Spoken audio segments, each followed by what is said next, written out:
Kick it. But it's headed in the way, and here comes Tullis. Tullis down the straightaway. Come on, Tullis. Come on, Tullis. And closing fast. That's Mark Williams in Come on, Brian. Yeah, baby! Woo! Adam Athletes, Larry Sorensen here, and today I'm going to talk with Brian Tullis, find out what makes him an Autumn athlete that's not done yet. Before we get started, please remember, if you enjoy our content, like, subscribe, and ding that bell for notifications. All right, first of all, thanks, Brian, so much for joining us today. Why don't you kick us off with a brief introduction of yourself? Sure, I'm Brian Tullis. I'm 50 years old, almost 51, closer to 51 than 50. I live in Carmel, Indiana, which is in the middle of the state. It's kind of in the middle of the U.S. I married, have two kids. My twins are 13, almost 13, going into 7th grade. Other than that, I'm a runner. At least for the last year or so, I've been a runner, which we can get into a little bit of that history here. And track and field, concentrating on middle distances, 800, 1500, 400 sometimes, if the mood strikes. All right, well, great to meet you. And yes, we are going to get into that in just a minute, what you're doing currently. But before we do that, why don't you give us a little history of your athletics and physical activities over the years? Yeah, so I said I'm a runner now, and running for me was introduced in high school, 10th grade. I was not any sort of competitive runner until 10th grade, cross country, which started as a way to get in shape for basketball. So I was a really merely okay shooting guard in high school. I started cross country, got sort of a little bit of a bug and a love for track. I would say track, less cross country, but more track and field. Was the 4th place in the mile in the state of South Carolina in 1991. So that was, one of my main highlights of my high school career. I did some junior Olympics the year after high school, the summer after high school, with a 4x800 meter team, which we did okay. I think we came in 5th or 6th in the country and some of the junior Olympic type races. Then ran as a walk-on at the University of South Carolina. I had my first cross country practice in college as a freshman. That was pretty miserable. I did it so that I would have the honor of running on the track team in the springtime. So I ran track there for a couple of years, then went overseas my junior year and kind of did some club track running there. But after my junior year of college, I was pretty much done with track and field. Since I was a walk-on, didn't lose any scholarship money from that. So mom and dad were still paying for school. They were always paying for school. After that, I've always loved moving my body, staying in shape. From a competitive sports perspective, didn't do a lot of super competitive stuff. If I did, it was, road races. I dabbled in masters track and field in my early 30s. I ran in a race in Boston indoors. The highlight of that was seeing Earl Fee. I don't know if you know who he is, but he's a guy who's in his 90s now, if he's still alive. He has several world records at like the 75, 80, 90. And I saw this guy, I think at the time he was 70 something years old, and saw a world record in the mile. So that was like what my first exposure to masters track and field was, watching people much older than me compete, and kind of planted that seed there that maybe later in life that would be something that I could envision myself doing. And sort of fast forward many years to now that I'm 50, getting back into competitive track. So over the years, have you had any kind of inspiration to keep yourself moving physically, whether it's competing or just staying healthy, whether it's a person or some other event? I know you talked a little bit about some of the older seniors, but was there any motivation back in the earlier years, maybe? I think I've always been in motion. So even as I stopped competing, I always kind of like to move. So the motivation for me is I'd say psychologically, I know I feel better when I'm moving. So that's been sort of a personal motivation to sort of just keep things in motion. And certainly now, my kids were born when I was 38. So staying active so that I can keep up with them now that I'm firmly into middle age, I'd say is a pretty big motivation.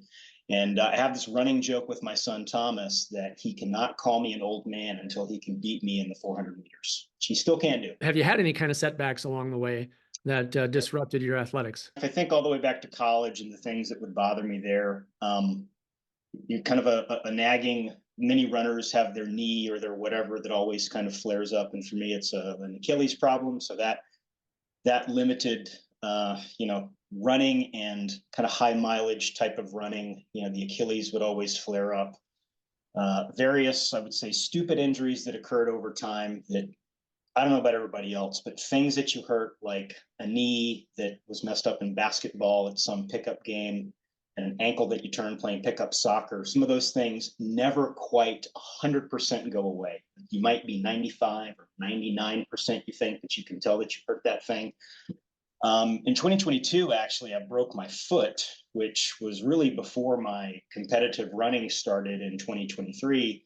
I broke my foot coaching my son's basketball team. So I was, trying to just demonstrate how to play defense, and I stepped on another kid's foot, broke my fifth metatarsal, and that took me out of pretty much anything for 3 or 4 months, late 2022, early 2023. So battling back from that has kind of been the biggest challenge, very recently. Tell us about your current personal best achievements. A lot of things in life, things may make a lot more sense in retrospect, but even why I'm competing now, part of it was we had a neighbor friend, kids' friends, suggested that they get involved in a community track series called the All Comers Meet in Zionsville, Indiana. My kids ended up doing that, and I just thought it would be kind of fun to join them and encourage them that they would enjoy it more if I got out with them and ran an 800 or a 400 or even a 100 with them, and sort of cheering them along while they're doing it. As it turns out, in the middle of 2023, I would train for this with them, and I managed to get my 800 meter time to 2:06.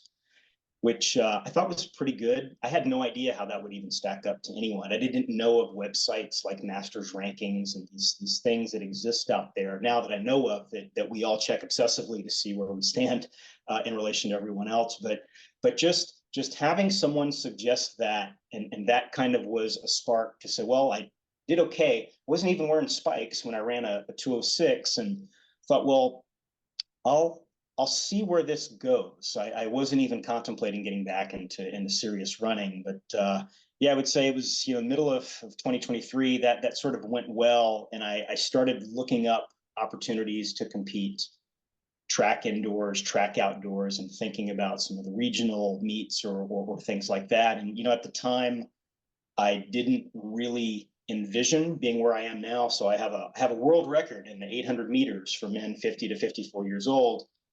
And I almost still can't believe that I have it. I didn't have the best 800 meter time in my high school, right? So thinking back to 2023 to now, it just was, I purposely took it very slowly at first. And I know a lot of guys maybe have been doing this for years, and maybe they have well-worn and practiced training plans and off-season plans and what you do. But I was basically starting from a pretty strong strength and conditioning base from some of the stuff that I was doing for my fitness before I got back into running. Yeah. And I just started layering on running and interval training on top of that strength base, which by the way, I recommend universally to anyone. A good strength and conditioning program, I think, is going to serve you very well, no matter what your sort of athletic pursuit of choice is. Okay, so you got this world record. First of all, where did you get the world record? Because that's kind of cool. Says, you're also a champion, so I won't steal your thunder. And then what was the time? The world record in the men's 800 meters for 50 to 54-year-olds was last set in the year 2000 by a guy named Nolan Shahid. So Nolan Shahid is now 75 years old and still competing. So I don't know why this particular record stood for almost 25 years. So first in July 17th, 18th or so, 20th of 2024 this year, at the U.S. Masters Track and Field Championships in Sacramento, I set the record at 158.07. So the original record was 158.65. So that race was very interesting because another guy in that meet also broke the standing world record, and his name is Mark Williams. So Mark and I basically had been talking to each other about this since we raced indoors, and I barely beat him. No one set any records there, but since we met each other indoors, he told me he was trying to set the record. I knew that I could run with Mark Williams, and I thought, well, if he's trying to do it, I'll try to do it too. So basically, one, if you wanted to win the U.S. championship, I pretty much knew you'd have to set a world record. I knew he would be ready. He knew I would be ready. So we got to Sacramento, both broke the world record. I barely beat him, by 0.3 seconds, right? So that was step one. Step two was going to Gothenburg, Sweden, in August. So we just got back from there, August 17th, 2024, Gothenburg, site of the World Masters Athletics Championships. And wouldn't you know it, I broke the world record again, came in first, just barely. This time, a Spanish guy, Antonio Franco, he ran 158.37 or something like that. I ran 157.98. So yet again, you basically have to set a world record to win a race. We go, again, I can't explain why. You go 25 years with no one running under 158.65. And then you arrive in 2024, 3 guys in the space of 2.5 or 3 weeks break that old world record. So, and I happen to be the one that was this far in front of the other 2. Well, that is a awesome story. So you definitely have some people to keep pushing you. That's for sure. I believe very strongly that if you know someone is right there, or if they're right here in front of you, you're motivated to keep in front of them, or you're motivated to catch them. So certainly having great competition and seeing the things that were going on this year with the 800, the 1500, and the Olympics, and these competitors that were really going kind of head to head and pushing boundaries, I definitely would say, well, if someone had merely told me that this record was out there and challenged me, well, to just go break it and to do it in isolation, it never would have happened without us pushing each other. What's on the horizon for you? What are you shooting for, whether it be times or events and or meets? Those that are familiar with the Masters track and field scene know that there's some pretty popular indoor races, particularly in the Northeast, coming up. There's Boston has New Balance games, and there's Milrose, which usually has indoor races for Masters going on.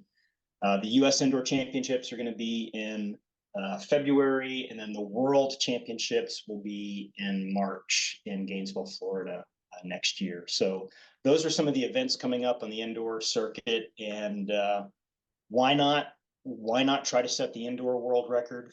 One thing that's very different about indoor track is you get pretty immediate feedback as a distance runner.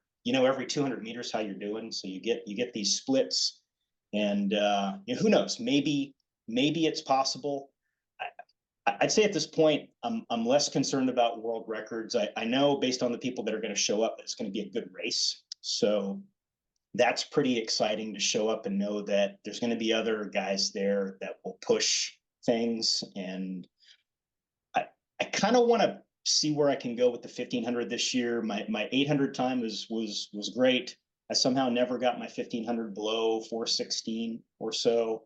I would challenge myself to get my 1500 down to my high school mile equivalent time. So I need to get that 1500 down to about 410, 411, which I don't know. It's Larry, it's really hard to do that at 50s, is what I can say. I feel like I am at the limit, and I don't know what I need to do to push it farther, but probably tweak my training plan to see if I can get that 1500 time down. All right. Well, perfect segue, because all of us want to know how you do it, not only just at the age that you're at, but of course, with your story coming on the scene kind of out of nowhere. And like you said, in a very short time frame, you're breaking the world record.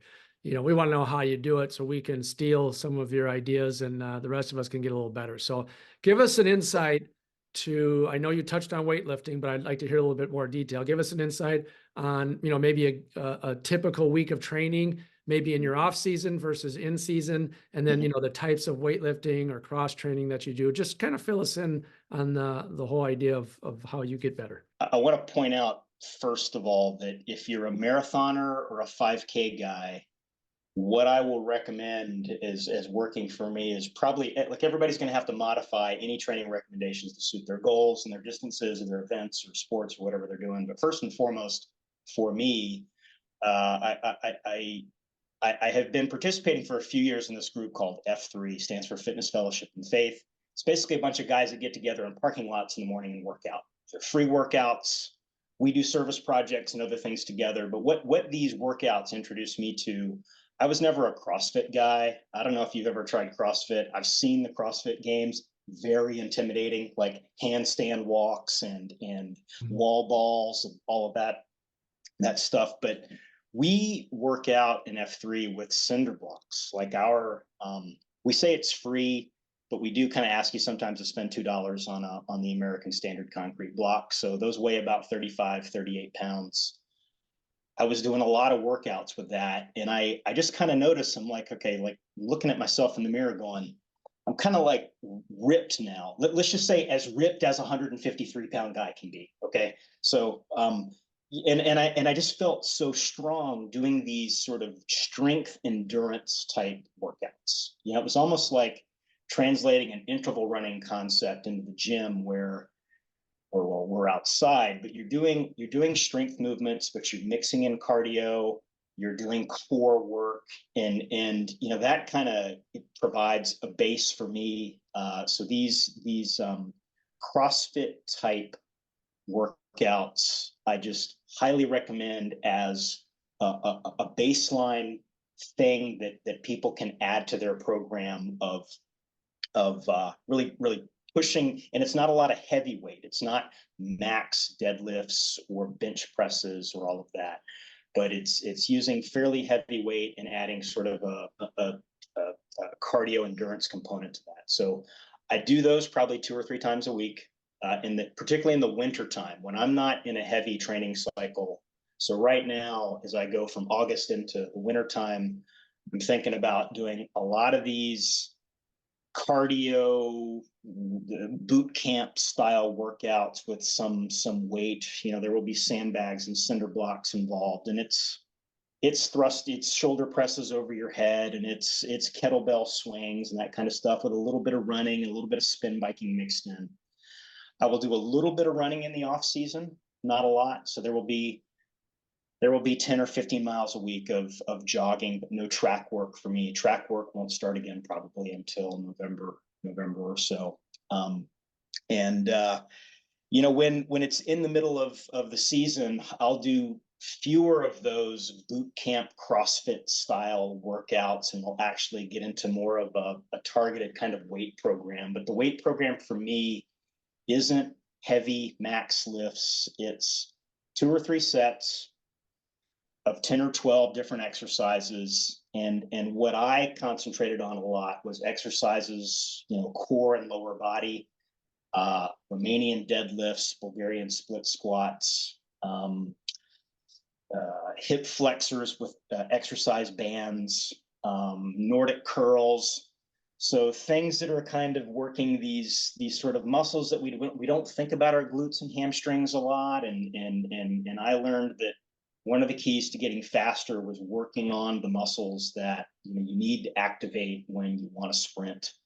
And that even if you're not a sprinter, when you're trying to kick at the end of the race and you're working your upper body and you want your legs and knees lifting, having a really good strength, base, in there is really important. I could probably benefit from someone that really knows what they're doing to really look at my program and say, do that. But I've kind of found right now I have 2 or 3 weight workouts a week in season. I have 2 or 3 track sessions. I have 2 or 3 easy days. Now I know this can't be 9 days a week, but it's, so it's 2 or 3, a day off. I think rest and recovery, super important, and low mileage. So for me as a middle distance guy, even though I want to run an 800 or 1500, I am at no more than 25 miles a week at the max in the middle of a season, and probably at more like 15 to 20 miles for most of the year.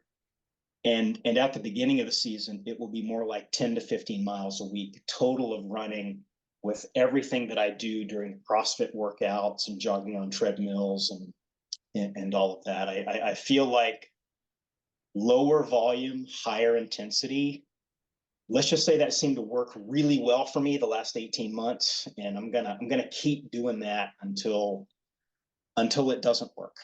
You mentioned a little bit about rest. So tell me a little bit about rest and how you do that, you know, when you do your workouts and all that type of stuff.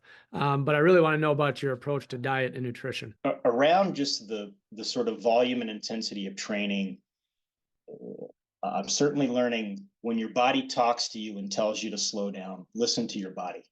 So for me, that means I may not have programmed a day off, but if my body's telling me to take a day off, take a day off.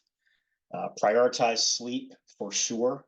Maybe everyone says this now, but yes, sleep needs to be your priority. That's the number one way I think we're gonna get good recovery and start to get those adaptations we're looking for a training program. Diet is increasingly important to me. I don't go overboard with it, and I do have a couple of teenagers to feed, so I will say I like a plant-based natural food diet. I would eat a lot more of that with the family if everyone were on board with that all the time.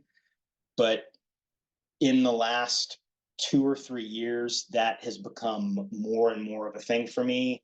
In the morning, it's overnight oats with protein powder and peanut butter and nuts and seeds. For lunch, it's salads. For dinner, it's whatever my wife is going to cook because she's the cook. We have a nice organic garden, which is very helpful. So I like a lot of vegetables. I am just one of those guys that's getting to where I pick up an ingredients list of almost everything that I eat. And if it's got things, as the saying goes, if it wasn't in my grandma's kitchen, I really don't want to put it in my body anymore. I did eat a bag of Doritos when my kid and I were on the way to camp a couple weeks ago, and I regretted it for several days. But I'm convinced, so it's not just the CrossFit workouts and the weight training. It's not the specific speed work sessions, but throwing in the approach to diet and the rest. And I would say otherwise, it's everything else in your life you have to look at. If you don't have good relationships, if you don't have a strong, if you have a spouse, you have a strong relationship with your spouse. Are you getting along with your kids? Do you have friends that you can talk to? I think adding all of that stuff into the equation, if I look back and I say, well, why wasn't I some sort of national or world-class runner when I was 20? I just think I'm in a better place now as a person. I think that's one of the reasons why I can compete at a high level is, okay, adding all of this training and all this stuff. And I feel like at 50, maybe I have a few more things in life figured out than I did when I was 20. You're 50 years old. What is the motivation to keep going? My wife asked me the same thing. She says, after Gothenburg, what's next?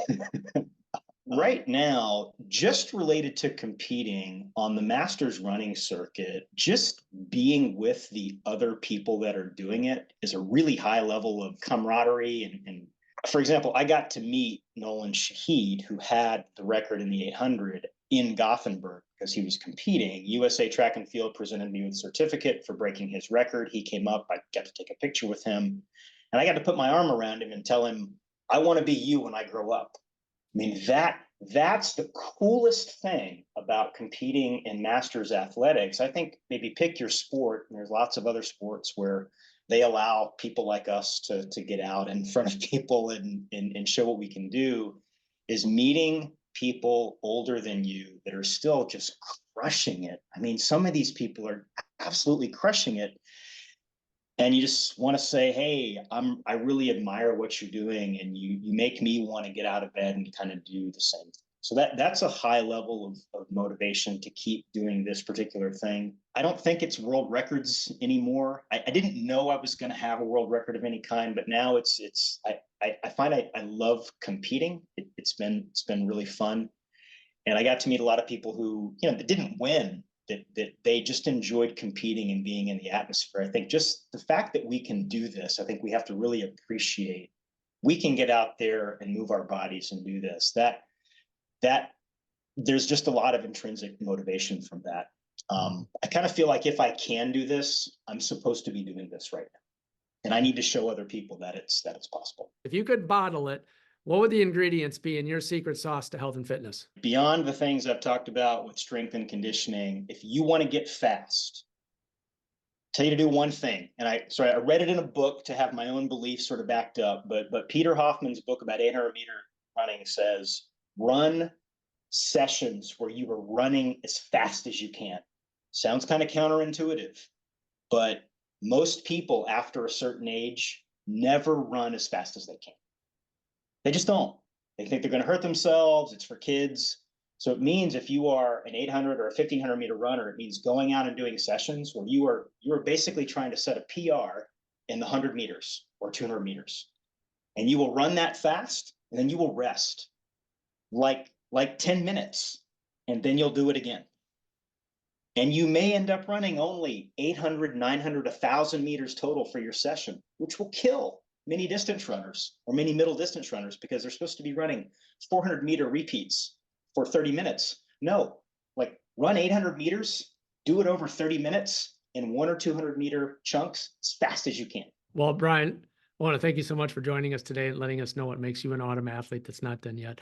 I'd like to conclude by giving you the floor to just give us some final thoughts. One of the things I appreciate more than ever is the value of having confidence and self-belief, as well as surrounding yourself with people that are going to build you up.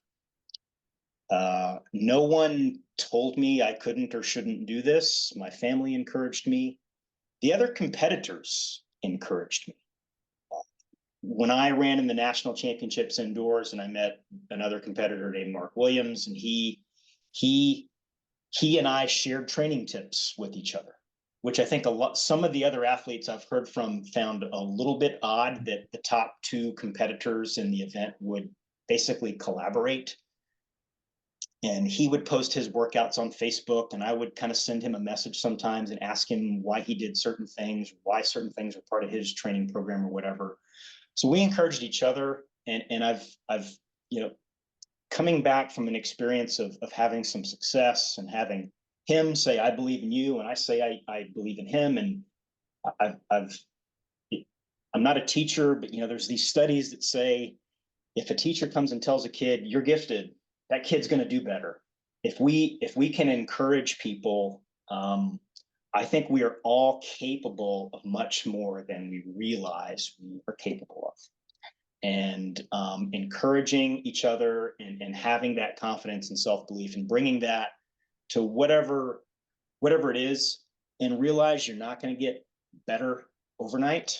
But if you think I can get a little bit better, a little bit faster, a little bit stronger, coupled with, I heard a quote in a book I just listened to. It's called Endure by Alex Hutchinson. It said kind of training is the cake and belief is the icing on the cake, which I just thought was a fantastic, maybe he's not the first person to ever say that, but I just think that is a huge part of what we're doing.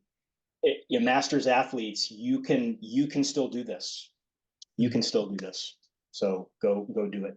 Well, there you go, folks. Brian Tullis, he is definitely an autumn athlete that's not done yet. Remember, keep moving, set your own goals, and train hard to achieve them. Thanks so much for watching, and we will see you next time.